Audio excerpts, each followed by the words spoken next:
Keywords are a major part of ASO, and you want to make sure that you select the right ones.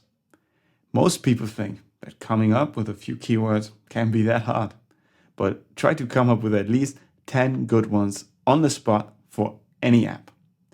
You'll see that it's actually pretty hard unless you're a really creative person, but it doesn't have to be that hard. There are plenty of tools that you can use for free that provide plenty keywords to pick from.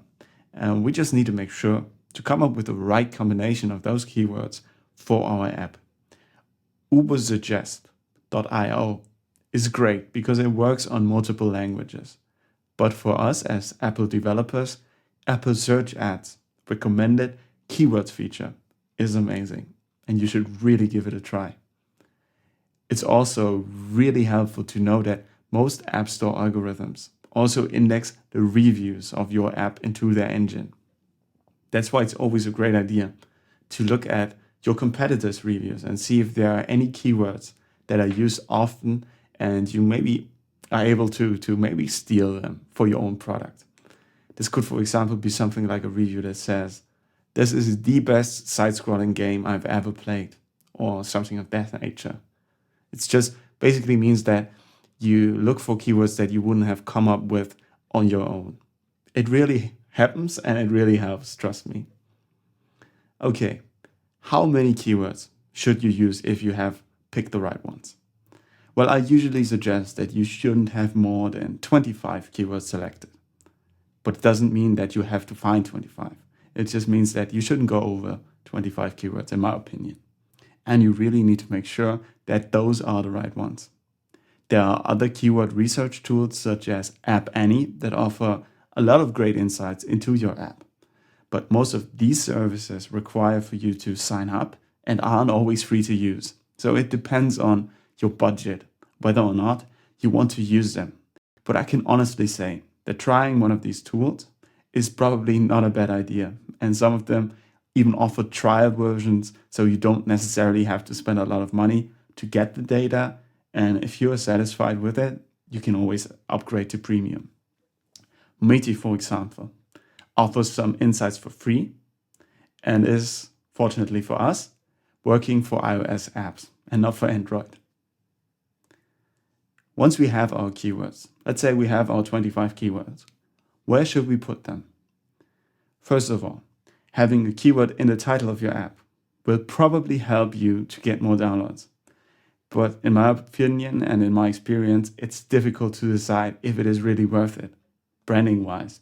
Because let's say you have a great name for your app. It might be hard for you to compromise the great name by adding a keyword right after the name. You should always ask yourself, would it irritate me or other people and make the brand or the name of our app seem less respectable? And if you can say honestly, no, it doesn't, then go for it. But if not, then you probably shouldn't do it. Also, you have to keep in mind that Apple limits the characters in the title to 30. So don't get carried away with too much adding of keywords into your title. And if you ask me, if I would recommend it, I would have to say no. Especially since in iOS 11, we are now able to have subtitles for our app. And this subtitle or this text appears right under your app name and is also limited to 30 characters. And this offers a great possibility for us to have a unique name for our app or for our game and still add some keywords to it or maybe a slogan of our brand or our company. For iOS apps, it's important to know that the search engine doesn't look for keywords in your description, but it doesn't mean that you can't use them in your description. It's just important that the text is coherent with the purpose of your app.